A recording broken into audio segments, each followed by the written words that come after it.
So hi guys, welcome back to my channel, and today we will learn a new poem that is Flying Man. So Flying Man is a poem that is very much fun and about a man who can fly, means a Superman. So let's learn about him. Read the poem aloud. आप जोर से इस poem को पढ़िए और दोहराइए, बार बार पढ़िए, ठीक है? So let's read from the beginning. Flying man, up in the sky. अब वो कह रहा है, जो छोटा पोएट है हमारा, वो कह रहा है फ्लाइंग मैन जो ऊपर है आसमान में. मतलब जो फ्लाइंग मैन है वो सुपरमैन है, तो वो तो हवा में उड़ सकता है. तो वो कह रहे फ्लाइंग मैन ऊपर जो हवा में उड़ रहा है, जो ऊपर हवा में उड़ता है. Where are you going to flying so high? मतलब तुम कहाँ जा रहे हो जो तुम्हें इतना ऊपर उड़ना पड़ रहा है. Over the mountains and over the sea. मतलब बड़ी बड़ी पहाड़ों के ऊपर से और सीज के ऊपर से. Flying man can't you take me. मतलब जो माउंटेन्स है, जो सी हैं, उनके ऊपर से कह रहा है पोएट कि फ्लाइंग मैन, क्या तुम मुझे नहीं ले जा सकते उन माउंटेन्स और सीज के ऊपर. सो ये पोएम हमारी है एक छोटे बच्चे की, जो फ्लाइंग मैन से कह रहा है कि तुम कहाँ जा रहे हो, और अगर जा भी रहे हो तो माउंटेन्स और सीज के ऊपर जहाँ भी जा रहे हो मुझे नहीं ले जा सकते क्या. तो ये अच्छी बात है कि उसको एक क्यूरियसनेसिटी हो रही है. तो इसी टाइप से हमें भी एक क्यूरियसिटी होती है, पर हमारे पास कोई फ्लाइंग मैन तो होता नहीं है. तो हमें हमेशा क्यूरियसिटी होनी चाहिए इंग्लिश, हिंदी, मैथ्स और अदर सब्जेक्ट्स के ऊपर. Next are new words. Flying high man, mountains see and take.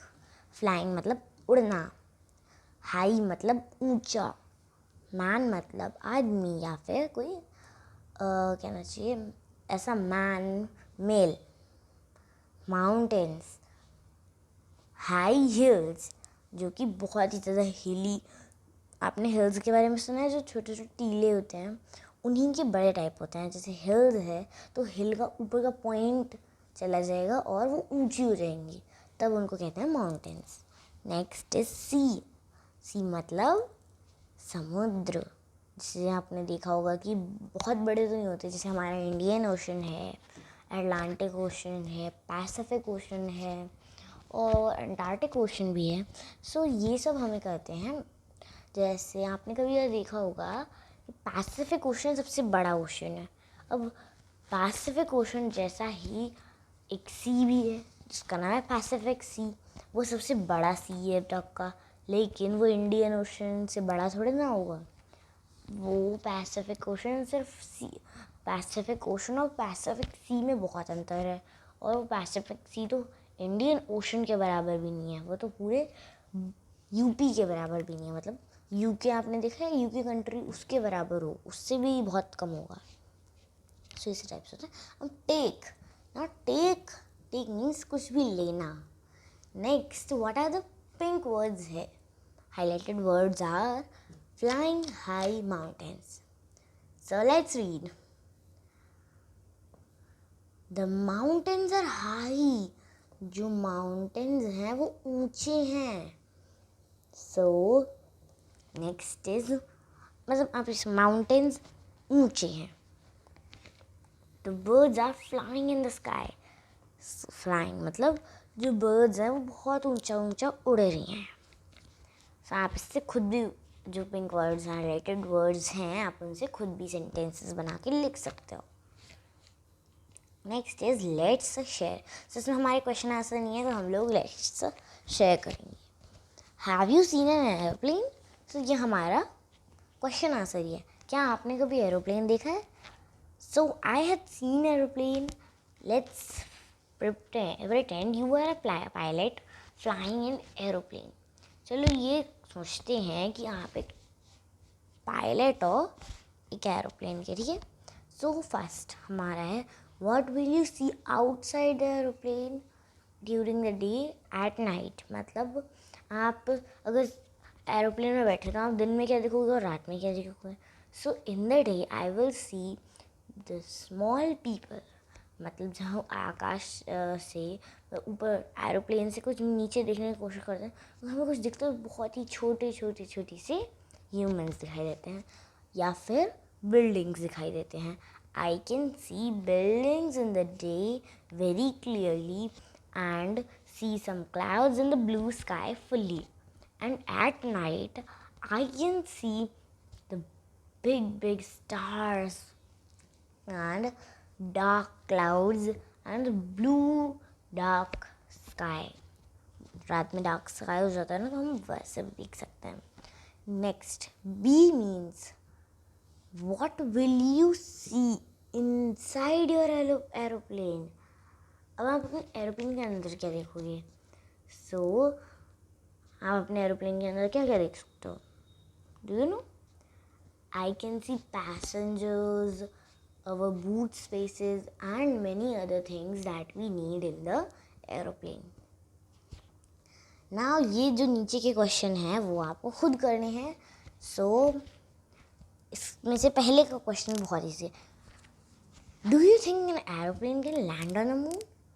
क्या आपको लगता है कि जो एरोप्लेन है वो मून पर लैंड हो सकते हैं. So the answer is no. I don't think aeroplane can land on a moon, because aeroplane में जो फायर नहीं होती है उसकी वजह से उसमें वो स्पीड नहीं आती है. अगर वो कभी लैंड हो भी जाए तो उसमें ऑक्सीजन की सुविधा तो होती भी नहीं है. अब जैसे रॉकेट्स होते हैं जिसमें ऑक्सीजन की फुल्ली सुविधा होती है, क्योंकि वो लोग यहाँ से ऑक्सीजन सिलेंडर्स ले जाते हैं. और अगर एरोप्लेन से जाएँ तो वहाँ पे कोई ऑक्सीजन सिलेंडर्स नहीं होंगे और वो लैंड भी कैसे होगा, वहाँ पे कोई एयरवे थोड़ा ना होता है. Next question is, do you know if anyone has reached the moon, how did he travel to the moon. इसका आंसर मैंने आपको बताया है. मतलब क्या आपको लगता है क्या, या फिर आपको क्या पता है कि जो लोग मून पर पहुँचे हैं वो कैसे पहुँचे हैं.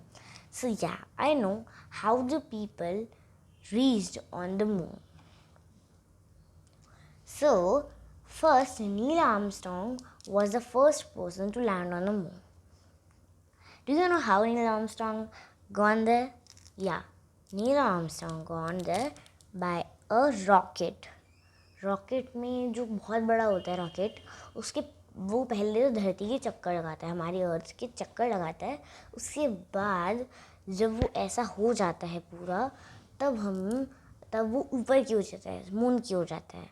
और इसी में प्रोसेस में हम लोग, हमारे जो बन के जाता है वो पूरा, वो कम होता जाता है. मतलब वो अपने आधे थोड़े थोड़े हिस्से को छोड़ता जाता है ताकि उसकी स्पीड बढ़ सके और वो मून तक जल्दी पहुंच जाए.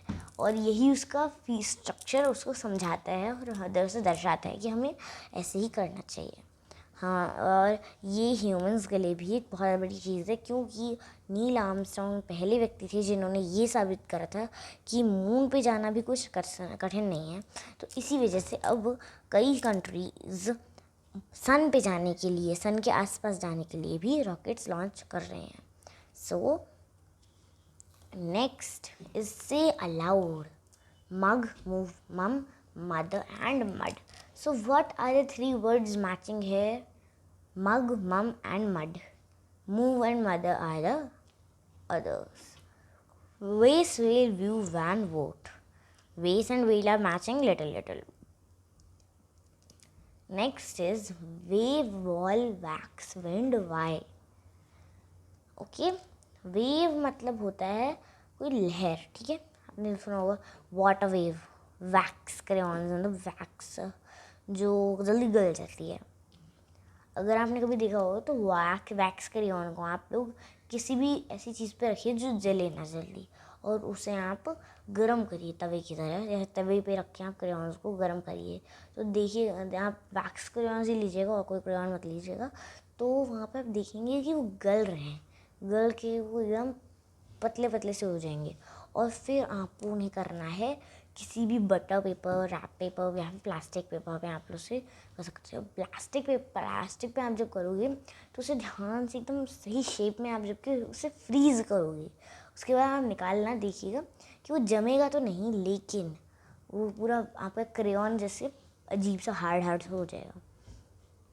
ऐसे ही होता है हमारा जो क्रेयॉन्स होते हैं, वो हम लोग बहुत ईजिली यूज़ नहीं कर पाते हैं, क्योंकि वो उन्हें गला कर बार बार, जैसे आपने मान लीजिए आपका कोई क्रेयॉन खो गया या फिर आपकी मम्मा ने आपके क्रेयॉन्स फेंक दिए, तो वो क्रेयॉन्स जब डस्टबिन के अंदर जाते हैं तो उसको छांटा जाता है मशीन्स के द्वारा, और जब मशीन से उसे छांटती हैं तो उसे निकाल देती हैं। और ऐसे ही वैक्स क्रेयॉन्स और जो वैक्स पेंसिल्स होती हैं उसके अंदर की लेड निकाल दी जाती है, और फिर उसे गला कर एकदम न्यू कलर्स बनाए जाते हैं।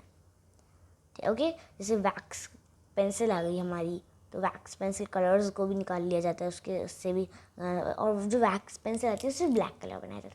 इसीलिए ब्लैक कलर बहुत ज़्यादा होता है, वाइट कलर के बनाना बहुत कठिन होता है, इसलिए वाइट कलर कम होता है। Next is note, nib, knee, night and knit and knot. So the question is, which word in the box sounds like hi? Do you know which word do you know? Hi means why. Hi, why? Which word rhymes with me?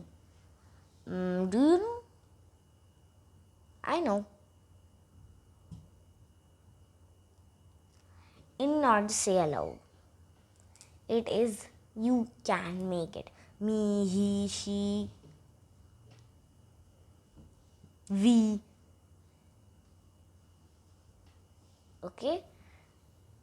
What shall I be when I grow up? The match the following. A person who sails a ship. So ये question हम लोग करेंगे by matching. So you match and I will tell you. A person who sails a ship is a sailor. A person who flies a spaceship is a astronaut. An astronaut in the second one. A person who draws or paints, an artist, the first one. A person who brings letters, a postman. A person who grows crops, a farmer. A person who makes clothes, tailor. A person who checks teeth, a dentist. A person who works in school, a teacher. A person who flies an aeroplane is a pilot. Okay? Did you understand everything? So, next is handwriting that you will do by yourself. After this आपका एक और बचेगा, that is, जो कि मैंने आपको समझाए भी थे, ABCDEFGHIJKLMNO PQRSTUV and WXY and Z. आप लोग इसे Z बोलते हैं, but the correct is Z. Now you need to sing the song with me. ABCDEFGHIJKLMNOP QRSTUV WXY and Z. Ha ha ha ha ha ha ha ha ha ha ha ha ha. ABCDEFGHIJKLMNOP QRSTUV WXY and Z. So ये था हमारा एक song. सो आपको इन्हें करना है अपने यहाँ पे, और दिस आपको करना है एक थिंग, मतलब आपको ये अपनी कॉपी में लिखना है, 4 लाइन कॉपी में ऐसे ही, और उन्हें कमेंट बॉक्स में फ़ोटो के रूप में भेज दी. और जब आप भेजेंगे तो मैं चेक करूँगी कि किसने सही लिखा है, और जिसने सही करा होगा that will be a great thing. क्योंकि इस एज पर, इस क्लास में आकर आपको अगर इसमें एक भी दिक्कत हुई तो आप एग्ज़ाम में आप फेल हो सकते हो. पर हाँ, 9th तक आप लोग फेल तो होगे नहीं, लेकिन दिक्कत होती है अगर आपने ABCD की फुल पोएम में, फुल इस राइम्स में गलत कुछ भी लिख दिया तो आपको 1 मार्क माइनस हो जाएगा। इसीलिए आपको अपने एग्ज़ाम्स के लिए, टेस्ट्स के लिए रेडी रहना चाहिए हमेशा। So that you will tell me in the comment box with the photo. And guys, next story will be the tailor and his friend. So that is a nice poem and we will learn it well. And this is our chapter Flying Man that we had learned today.